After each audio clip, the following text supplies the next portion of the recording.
You just had brain chip surgery. You weren't put to sleep, and you didn't feel any pain. 10 minutes ago, a surgical robot cut a circle in your skull and began carefully placing thousands of tiny metal threads into your brain. Those threads have sensors that are now understanding and stimulating your brain activity. There wasn't a doctor standing over you with a scalpel. Instead, it was a robot moving with extreme precision, designed to make the entire process as safe and smooth as possible. As you sit up, a voice speaks softly nearby. The implant is active. Nothing feels different, but what just happened to you is a small step in evolving humanity. As you get wheeled back to your car, you take a moment to reflect. This is the moment you never thought would happen. A brain chip was entirely off limits. Never, ever, ever, much less 2 of these implants. But 7 years ago, everything changed. Now you can send text messages and emails again. You can stream music and be on social media. You can even play complex video games directly with your mind. But this is all just step 1. Next month, you'll be given a gift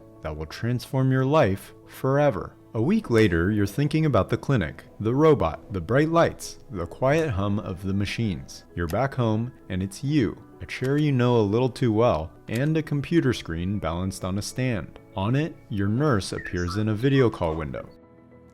All right, let's talk about what happens next. She taps something on her end, and a simple diagram fills the screen. At the top, a brain with a small highlighted circle where your implants are. At the bottom, a second highlighted area of the spinal cord.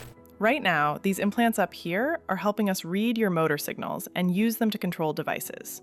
Your cursor, your apps, your communication. You glance to the side at the tablet you've been using to text, answer emails, and play games. Step 1, give your mind a way to speak to the world again. But the real reason we did this first is because of what we want to do next. Next month, you're going to get 2 more implants down here, below your injury. These don't just listen, they also stimulate. The goal is to build a kind of wireless bridge between your brain and the part of your spine that still knows how to move your legs. She points to the area of your injury on the diagram. She draws an imaginary path on the screen from the brain implant down past the injury to the spinal cord region. Your brain has never stopped trying to send stand, step, and shift your weight signals. The injury just stops those signals from reaching your muscles. So we read those commands up here and relay them around the damaged section to the implants down here, so your legs can respond again. You've seen animations like this before, online, in news clips, in presentations that felt a little too optimistic.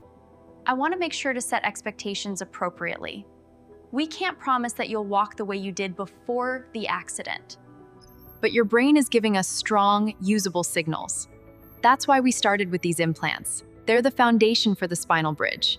You look down at your legs. For years, they've been something people move for you. The idea that your own thoughts might make them twitch, hold weight, or take a step again feels a little too big to think about all at once. Over the next few weeks, we'll be asking you to imagine standing, taking steps, shifting from one leg to the other, while we record the patterns from your implant. The better we understand your brain's walking language now, the better these spinal implants can listen later. Behind you in the doorway, your brother leans on the frame, pretending he's just passing through. He was the one who used to laugh at headlines about brain chips, the one who said more than once that he'd never let anyone near his brain with a device like this. Never, ever, ever. But now, he's seeing you smile again. He's watched you move a cursor across a screen completely hands-free. And now, he's hearing a nurse talk calmly, matter-of-factly, about the possibility that you might stand again. As we go through this training, I just want to be really upfront with you.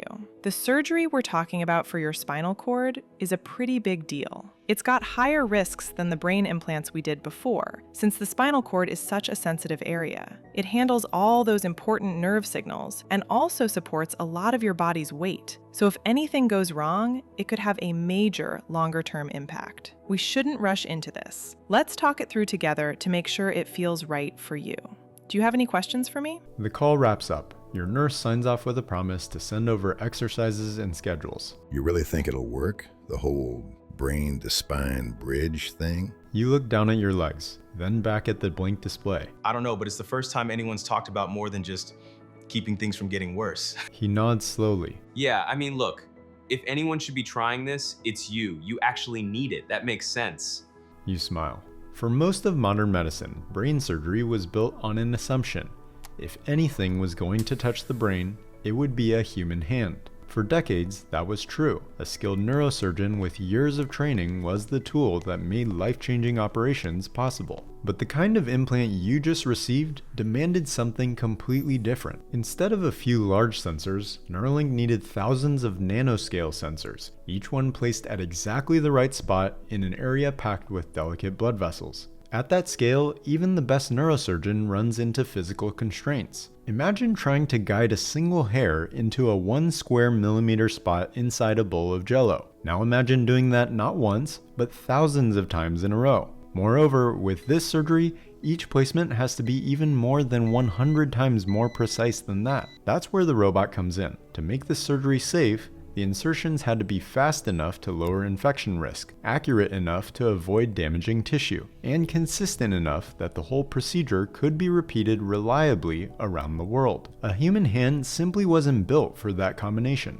So instead of trying to push surgeons to an impossible level, Neuralink took them out of the loop for this part of the job completely. The surgical robot doesn't get tired or distracted. It doesn't need a decade of residency. Using real-time imaging, it maps the surface of the brain as it works, spotting tiny blood vessels and adjusting each trajectory on the fly. Every thread is placed where it has the best chance of listening in on meaningful brain activity. The robot is like a high-end sewing machine designed for the brain, turning what once looked like a long, risky surgery into a simple procedure. That's the system that operated on you. And while not everyone had a motorcycle accident, what just happened in that operating room isn't unique anymore. Around the world, tens of thousands of people, even those who don't have spinal cord injuries or neurodegenerative diseases, are taking the same step. You know, when they first started talking about brain chips on the news, I thought it was just for people trying to be superheroes. Extra memory, instant downloads, all that stuff. He glances at the sensor by your temple. I never pictured this. Just you in our living room, training a stick figure version of yourself to stand up. You still wouldn't do it? Nope, hard no. I don't have a reason like you do. I can walk, I can work, I'm fine. Yep. I'm not messing with my brain for fun. Mm-hmm. But if this helps you stand again, I'll be the first to thank them.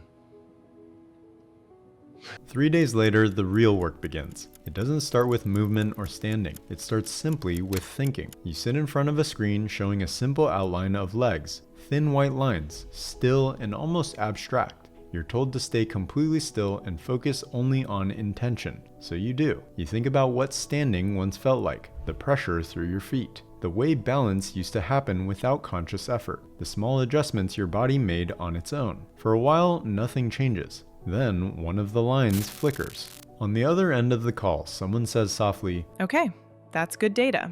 Good data. That's what progress looks like now. You learn quickly that this kind of work is exhausting in a way you didn't expect. 20 minutes leaves your mind heavier than hours of physical therapy ever did. You aren't strengthening muscles, you're rebuilding a language. Each day the software becomes a little better at understanding what you mean when you think you stand, shift, or step. At the same time, you learn how to form those intentions more clearly, without forcing them. Your brother watches from the couch sometimes, arms crossed, pretending he's only half paying attention.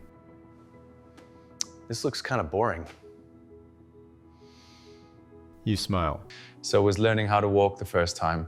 He doesn't respond, but he doesn't look away either. From the outside, it's just someone sitting still in a chair. Inside, something long silent is beginning to speak again. You're midway through a session, eyes closed, focusing on the idea of shifting your weight forward. You've done this exercise many times before. This time, something feels different. There's no sudden movement, but there is resistance. A faint sense that your leg is responding rather than remaining absent. You open your eyes. Did something change? You ask, unsure whether you imagined it. After a brief pause, the trainer replies, No. We were about to ask you the same thing. The session ends early. Later in the stillness of your living room, the significance of it settles in. For years, your legs have been managed and positioned by other people. They've existed more as objects than as a part of you. Now, for the first time since the accident, one of them answered. Your brother stands nearby, thinking. You shake your head. No, but they said it might. He exhales slowly, eyes fixed on you. that's insane. Yeah. Then, almost instinctively, he adds, Still not for me, though. I don't need anything in my head to be better. You don't argue, you don't need to, because for the first time in years, better no longer feels abstract. The weeks that follow are nothing special. There are no headlines, no dramatic shifts you can point to and say, this is the moment everything changed. There are only sessions, screens, harnesses, long stretches of thinking followed by careful analysis. Progress shows up in small ways. The system recognizes your intentions faster. The delay between thought and response shortens. Patterns that once looked like noise start to make sense. And once in a while, something happens that makes everyone pause. A trace of pressure, a measurable response, enough resistance to confirm that the signals are getting through. Not to your legs yet, but the training is refining the model of your specific brain. The explanation comes during a review call one afternoon. The brain implant is doing its job. It's reading clearly now, reliably. It's scheduled. 2 additional implants placed below the injury, not to read, but to stimulate motor neurons that will activate muscle groups, to receive the signals your brain has been sending for years and give them somewhere to land. A bridge, a wireless bridge connecting your brain and your body. You end the call staring at the date on the calendar. Your brother leans against the counter behind you, arms folded. He studies your legs for a moment, like they might give something away. You nervous? It was the first time. Now it just feels necessary. He nods slowly. The morning of the second surgery arrives faster than you expected. The clinic feels familiar now. The same clean hallways, the same low hum of machines behind closed doors. You're wheeled into a prep room while technicians move efficiently around you, checking systems, confirming names, confirming dates. These implants won't go in your head, they'll be placed in your spinal cord. You just need a little wire adjusting after being trapped for years. Your brother stands near the door, hands in his pockets. You know, if this works, it kind of changes the line, doesn't it? What line? You don't answer right away, because you know what he's really asking. He exhales, almost laughing at himself. Relax. Still not for me. I'm not volunteering for surgery unless I have to. You smile.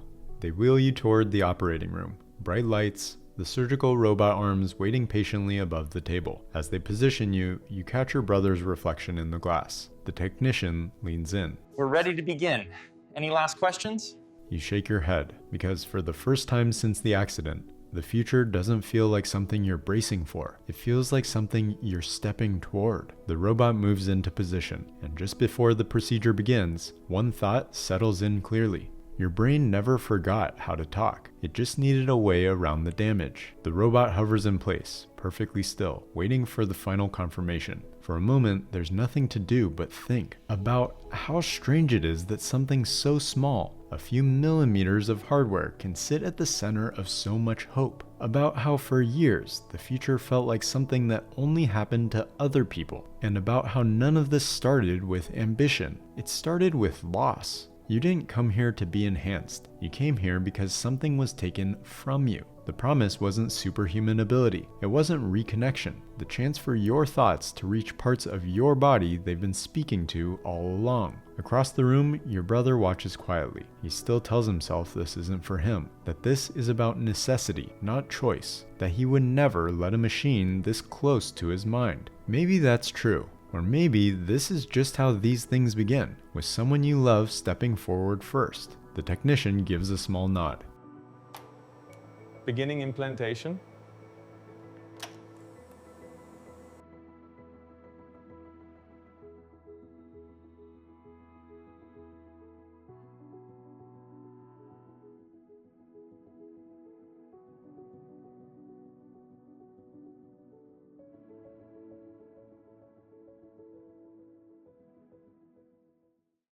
Hey, as you probably know, I'm a huge fan of Neuralink and want to continue covering the team's progress for years to come. During the past 5 years of producing this show, I've come to recognize how important each of my YouTube channel members and Patreon supporters are. The consistency of this income provides the best foundation for having the confidence to invest further in the channel. In practice, this will lead to more comprehensive research, better editing, and even better storytelling. So thank you to the many of you who are already supporting, and if you're joining now, I greatly appreciate it. Thank you.